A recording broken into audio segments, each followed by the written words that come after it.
Bonjour et bienvenue à une nouvelle critique de Manga Anime Fan. Aujourd'hui, on parle du tome 16 de Fuka. Et c'est le temps de reprendre après leur première grosse prestation avec une nouvelle chanson, de voir les membres du groupe de Blue Wells tomber encore en amour. Parce que c'est clair que c'est important que les comme 50 premières pages parlent de la relation entre Yu et Fuka. Mais du fait aussi qu'ils ont réussi leur challenge de pas vendre tous leurs albums, mais que de vendre des morceaux en ligne fait en sorte que leur société est safe. Good! Il reste 4 tomes. Le 17, 18, 19, 20. Ils n'ont pas encore commencé leur carrière comme du monde. Ça va aller vite. Je suis pas mal sûr que ça va aller comme ça côté auteur. Parce que dans ce tome-là, on parle à peu près pas de musique. Tout d'un coup, ils tombent tout en phase d'entraînement. Après que Nico ait montré un bout de bass à You.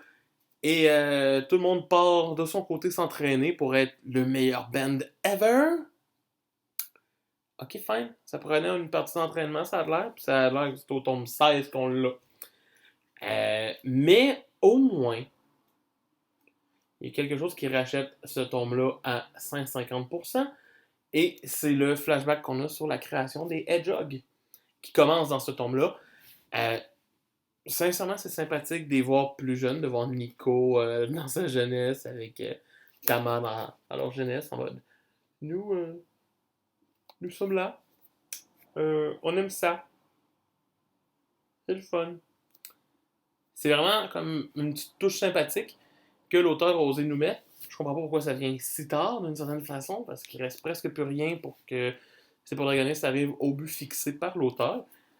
Puis on se perd beaucoup en je veux lui toucher les seins. Come on! Come on! Tom 16! On n'a pas besoin d'avoir un début semblant de je veux une relation sexuelle. Là. C'est pas. Sincèrement, ça vient pas me chercher. Je n'aime pas ça. Je veux de la musique. Je veux voir comment ils font pour devenir bons. Comment ils font pour être des vedettes. Il manque encore ça dans le cas. Mais le tome 16 n'est pas si désastreux. Et pour moi, il mérite au moins une note de 14 sur 20. C'était mon fan qui se dit que j'ai peur de la fin de Foucault tranquillement pas vite, à quel point je me demande si ça va être désastreux. Si le flashback dure un tome, c'est sûr certain que la fin va être garochée, parce qu'il va nous rester 3 tomes pour les rendre célèbres. C'est un peu intense. Euh, Sinon, ben, oubliez pas, likez, abonnez-vous, puis moi je vous dis à demain pour une autre critique. Bye!